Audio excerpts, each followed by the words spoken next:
شو بونو يا اخي؟ شو بونو؟ شو بونو؟ يا رجل هيدا هدف بفوت على بونو، هيدا هدف بفوت على واحد من افضل حراس بالعالم. يا رجل قسما بالله جيب حارس من الشارع، جيب حارس من الشارع ما بفوتك على هدف. يا اخي الطابة جاي لعنده، الكرة جاي لعنده يا رجل. يبدو أن موسم ناديه تشيلسي هو صفري، واتجه لتشجيع نادي الهلال السعودي.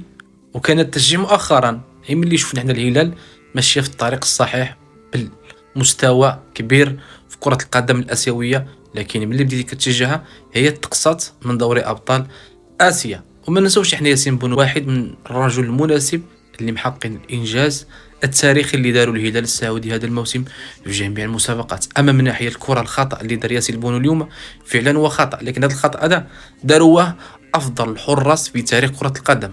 بوفون في دوري ابطال اوروبا دار هذا الخطا هذا في دوري ابطال اوروبا، وكذلك اوليفر كان اللي كيعتبر من افضل حارس في تاريخ كره القدم دار في نهائي كاس العالم ضد البرازيل ضد الظاهره رونالدو ودار هذا الخطا هذا. وياسين بونو اليوم راه نقد الهلال تقريبا واحد 4 حتى 3 ديال الفرص محققين للاهداف محققين. وما نساوش حنا بلي الهلال رجعت في النتيجه وقلبت الخساره ب1-0 الى فوز ب2-1. وديما ياسين بونو